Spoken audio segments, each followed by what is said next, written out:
Colombia insiste en defender la narrativa de diálogo con Venezuela mientras guarda silencio respecto a las señales que apuntan al cártel de los soles y a las lanchas que Estados Unidos ha neutralizado en el Caribe, algunas de ellas presuntamente vinculadas al Ejército de Liberación Nacional. Este doble discurso de proteger a Maduro en público y hablar de transición en privado alimenta la sospecha de que Bogotá y Caracas afinan una coordinación soterrada justo cuando el presidente de Estados Unidos, Donald Trump, aumenta sus acciones militares en el Caribe. Luis Fernando Trejos, profesor investigador experto en conflicto armado transnacional, nos acompaña hoy en Venezuela en profundidad.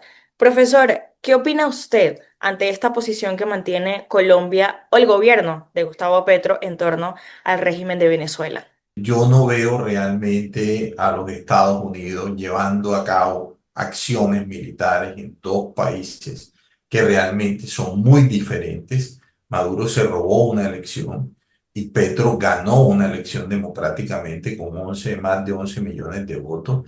En Venezuela no funciona la independencia de las ramas del poder público, hay una cooptación total por parte del régimen. En Colombia sí funciona. En Venezuela la oposición es clandestina porque la han aniquilado, la han perseguido, la han exiliado. En Colombia la oposición es pública y goza de amplias garantías. Entonces poner a los dos gobiernos como al mismo nivel creo yo que es un gran error.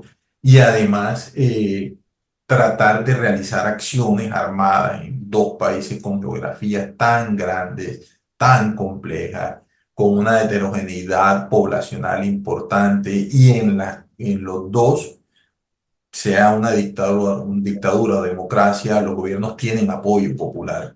Es decir, el costo en cuanto a sangre sería demasiado elevado para lograr el eventual derrocamiento de estos dos gobiernos. Entonces, yo realmente esta última presión en contra de Petro no entiendo cuál era el objetivo realmente. Yo creía que lo de Venezuela sí se iba a ir cerrando un poco más y en algún momento se tenía que hablar de la salida de Maduro del poder, ya cómo era la otra discusión, pero hoy creo que las cosas volvieron al punto de inicio. En algún momento, dentro de los más de 20 ataques que se han llevado a cabo en contra de las embarcaciones en el Caribe, algunas de ellas fueron vinculadas al Ejército de Liberación Nacional. Y ya hemos visto que el presidente Trump ha sido contundente no solo con Venezuela, sino también con esa posición que hasta el momento ha fijado el gobierno de Colombia. ¿Usted cree que esto lo podría estar aprovechando el presidente Trump para matar dos pájaros de un solo tiro, tomando en cuenta que él también en alguna de sus declaraciones hablaba de México, Colombia y Venezuela como la tríada del narco en el continente? Yo creo, si uno revisa con detenimiento cuáles son los objetivos que persigue Estados Unidos, digamos, al presionar a Venezuela, serían dos, ¿no? Lo primero es golpear el narcotráfico o acabarlo, y lo segundo es buscar la transición en Venezuela. Yo creo que involucrando a Colombia y trasladando parte de esa presión a Colombia, lo que hace es alejarse de la posibilidad de que esos objetivos se concreten. Hay que tener en cuenta que si bien las lanchas son un medio de transporte de clorhidrato de cocaína hacia el Caribe, no son el único. También se hace a través de buques, contaminando container. El dispositivo o este bloqueo antidroga está concentrado en el Caribe, pero ¿qué pasa en el Pacífico? Es posible que hoy muchos narcotraficantes estén trasladando sus puntos de exportación hacia el Pacífico. También están las mulas. Es posible que estén utilizando otras rutas.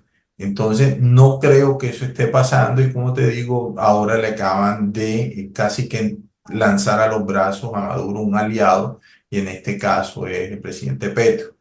Entonces, y el presidente Petro tiene una especie de obsesión bolivariana también, y desde el año pasado habla de la Gran Colombia y del ejército de Bolívar, una narrativa o retórica muy parecida a la de Caracas, y hoy la presión de Estados Unidos los termina uniendo, ¿no? Y no solo hace eso, sino que también fortalece la narrativa en el sentido de que ahora hay una especie de bloque antiimperialista en el Caribe en contra de los Estados Unidos. Ahora bien, hemos visto a un régimen de Nicolás Maduro un tanto desesperado, intentando desfasarse de organizaciones que han sido señaladas por Estados Unidos de pertenecer o realizar actividades relacionadas al narcotráfico. Y eso en algún momento ha incluido al ELN y a las disidencias de las FARC. ¿Usted cree que esto podría traer algún tipo de fractura en la relación que hoy tiene Gustavo Petro con Nicolás Maduro o esa relación está totalmente fortalecida? Yo no creo. Génesis, aquí hay que entender que lo que hay es un anuncio. Si ese anuncio no se traduce en hechos concretos, en una práctica institucional, pues son solo palabras. Como que, como te digo, creo que se hacen públicas en un contexto en el cual hay que tratar de quitarle presión a Venezuela y darle cosas a Estados Unidos. Y una de estas era evidenciar así fuera narrativamente que no hay una cooperación, una coordinación entre el gobierno venezolano y el ELN. De ahí a que eso suceda, hay un trecho muy largo. Y recuerda, Génesis, que el ELN hace parte del dispositivo de seguridad fronteriza de Venezuela. O sea, es como la primera línea de defensa en Venezuela que hay en la frontera y en un contexto de tanta tensión o de un inminente ataque, el, Venezuela no va a prescindir de ellos, ¿no? Eh, Me imagino que puede suceder el hecho de que los muevan hacia otros sitios, de que los hacia el interior del país, que es posible que sean cooptadas unidades del ELN por unidades militares, ¿verdad? Que se cambien el brazalete, pero no los va a sacar del país. Yo lo veo muy, muy difícil. Hay que tener en cuenta, te pongo un ejemplo.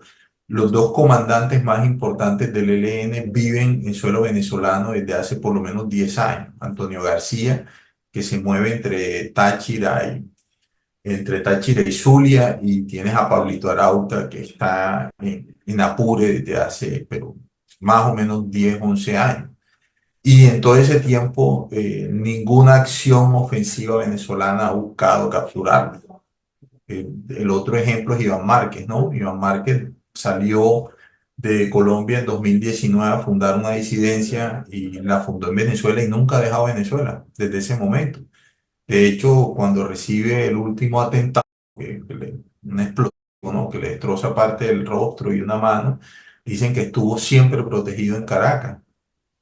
Entonces, esto realmente no es fantasía, de esto hay mucha evidencia y es muy difícil que de un día para otro entonces Caracas trate de deshacerse de ese tipo de relacionamiento tan profundo que ha logrado. Y con el ELN es mucho más complejo porque el ELN administra rentas en suelo venezolano.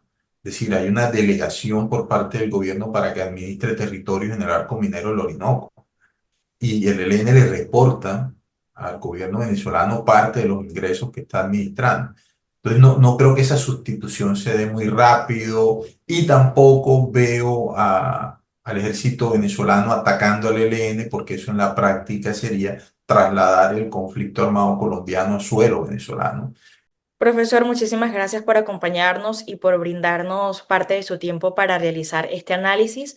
Gracias también, como todos los días, a quienes nos ven en este espacio. Recuerden que para nosotros su opinión también es importante y los invitamos a interactuar y a formar parte de cada una de estas opiniones a través de los comentarios.